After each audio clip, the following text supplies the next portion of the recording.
At this time, join me in welcoming Benjamin Shandler, Senior Class President for the Class of 2024.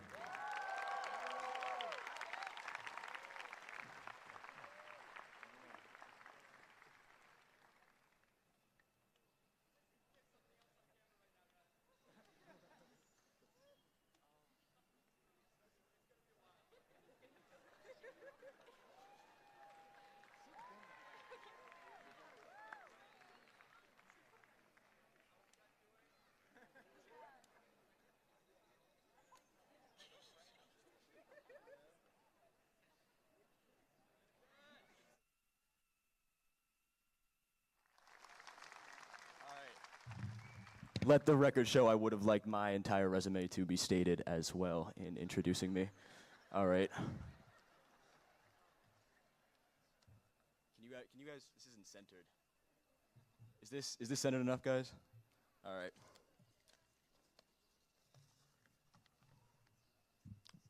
Students, parents, families, friends, people who just come to these things.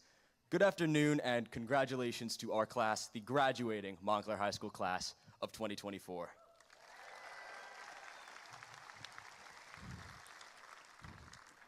My name is Ben Shandler. I am our class president, and I have been given the distinction of being the final obstacle between hundreds of students behind me and finally completing their 12 years of government-mandated education. I would say come at me, but truthfully with a crowd this big and weather this hot, statistically at least one of you will, and I'm already wearing one of the world's most trippable pieces of clothing. I want to start by giving a big thank you to a tiny portion of select people that were instrumental in my experience as class president and as a high schooler. I want to thank Ms. Harrison, our class's student council advisor, who I've greatly enjoyed working with over the last 4 years. The amount of incredible work she does with me and the vice presidents is only overshadowed by the amount of work she puts in behind the scenes, which is immense and has benefited our class hugely. With that, I want to thank my vice presidents, Aliana Alexander, Asha Jean Kaspro, and Asher Talti, alongside Tyler Drangula and Natalia James, who just gave an incredible speech, by the way, who are both VPs to me last year. They've all helped spearhead, plan, and pull off all of the events, activities, and fundraisers we've had over the last 2 years. It just wouldn't be possible without you guys, so thank you on behalf of myself and the entire class. Yes, I love this. I love this. Obviously, I want to express how thankful I am for each and every one of my friends, but in particular, I would like to recognize my friend Max Gofton.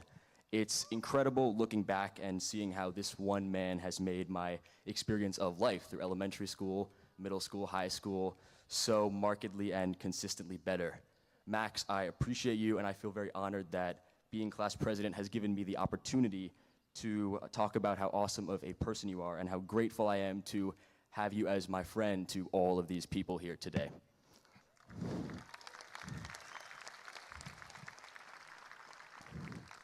Lastly, and greatest of all, I want to thank my parents. Mom and Dad, who are right in the front, by the way, if you guys want to know where they are. Mom and Dad, your dedication, resilience, and love have shaped me into the person that I am. You have faced every challenge with hard work, patience, and an unwavering love, always putting me, India, and Cora first. Your sacrifices have made all the difference and will inspire us for a lifetime. I ask for everyone to join me in celebrating Jeff and Catherine Shandler with a well-deserved round of applause.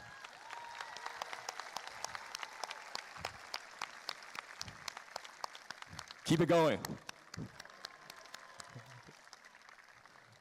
All right. Now, class of 2024.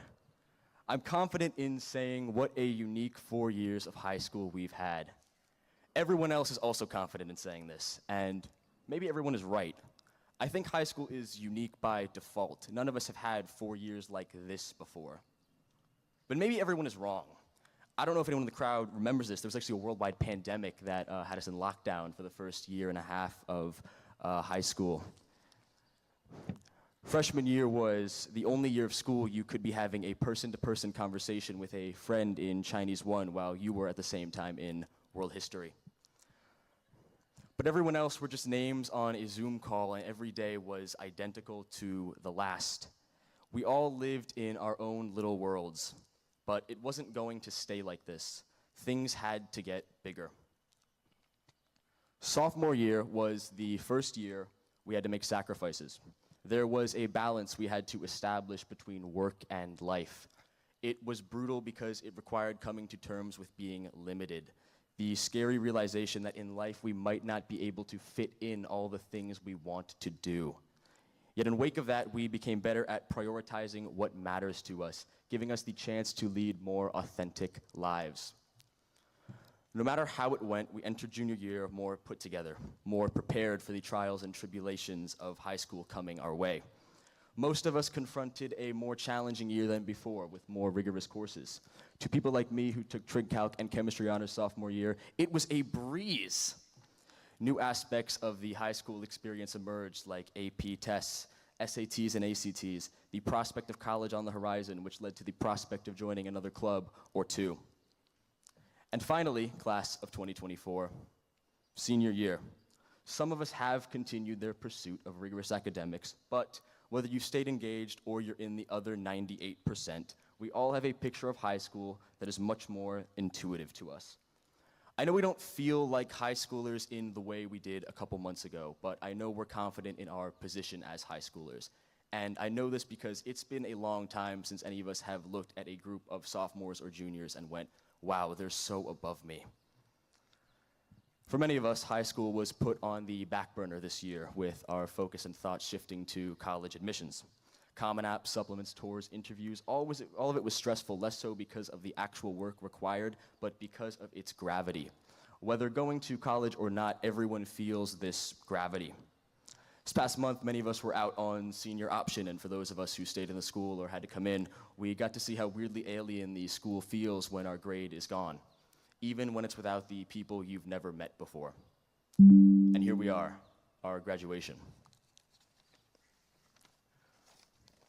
We often look to justify the value of high school by how we've grown, the challenges we've overcome, and we have done these things, and they are incredibly valuable. But we can't derive our value of high school, we can't derive our value of life solely as to how well it prepares us for the future, because our futures don't go on forever.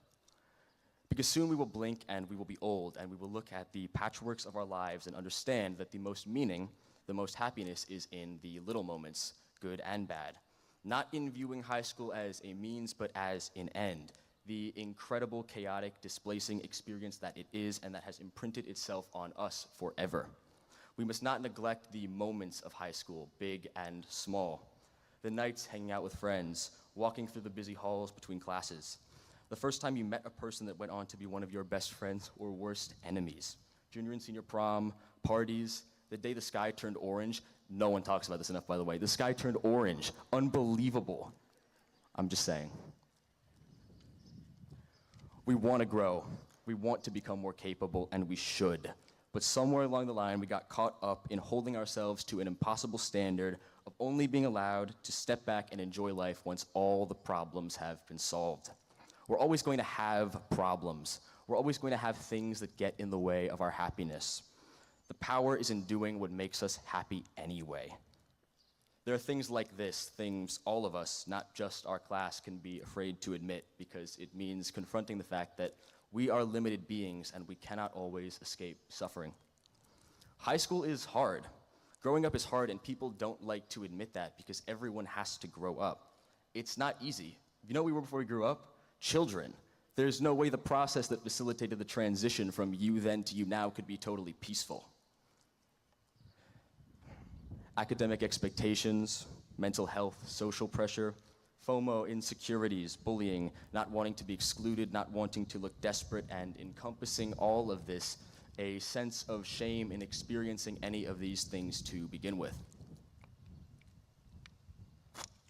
And the thing that frustrates me the most of all about this is that of all the cliches I've delivered in this speech, this is the one that is going to get brushed off the easiest because it makes all of us uncomfortable. We like to think that if we can hide these struggles from others, from ourselves, we can all successfully pretend to inhabit a world where they just don't exist. And we're wrong, because as all 6-month-olds learn, something out of sight is still there, and it hurts us.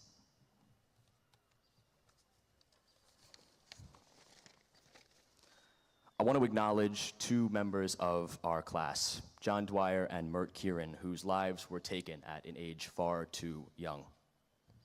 I didn't know John, but I know the way he made the lives of people around him better, not by artificiality or disingenuousness, but through kindness and something I think most of us didn't fully grasp as middle schoolers, integrity.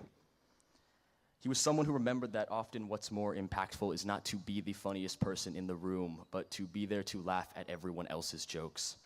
John carried himself with a warm, thoughtful attitude, the attitude of a person I have never met, and yet I understand so clearly because I see it every day in the people who were friends with him. Everyone felt the shock and heartbreak the day John passed.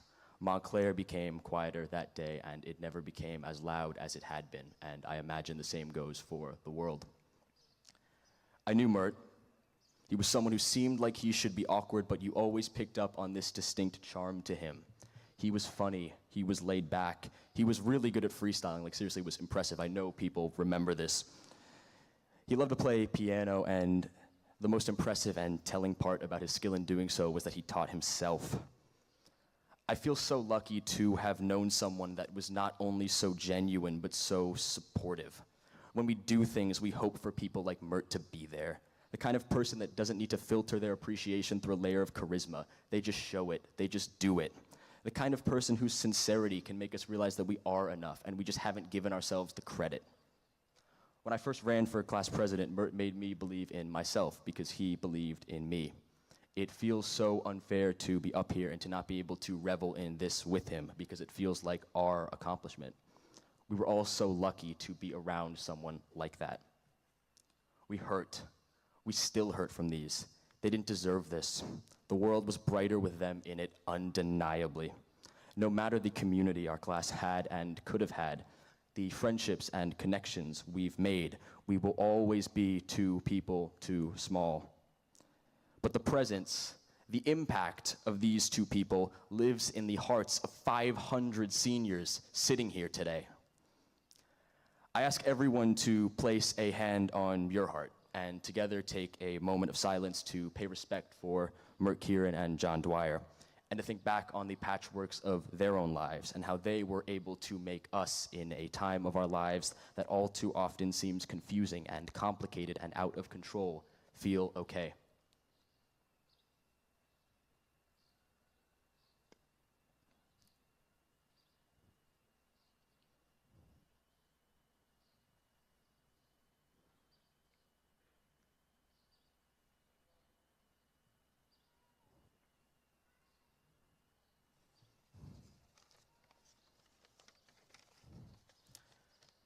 We don't give people credit for just being here, for just being able to be nice or funny or present. Be grateful of your friends for that. Be grateful of yourself for that. This isn't easy, and that's okay.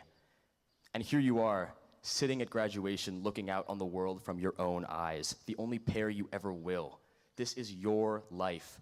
This is a moment where we're forced to realize how big our futures are, how much opportunity we have. MHS is too small for us now. We have too much potential, too much opportunity to just stay here. We will continue to become stronger and more capable. We will continue to seek happiness and figure out who we are. We will live our lives, experience our ups and downs, experience it all with many new people, and hopefully sometimes still with each other. I hope that one day people will look back on our class with surprise that all these people who did all these incredible things at one point used to wake up every day and go to school in the same place. Pass each other in the hall, talk to each other, get lunch together, hang out. Class of 2024, we are all going to do great things, but I'm thankful that for a moment in time, we all got to be together, here, around each other. But it would be wrong of life to keep us here. It would be wrong for us to miss out on all that's beyond high school, for all that we are right now and all that we will become on this incredible adventure that a life is. I wish everyone a good journey for every day from today onwards. Thank you, MHS, and let's go, class of 2024.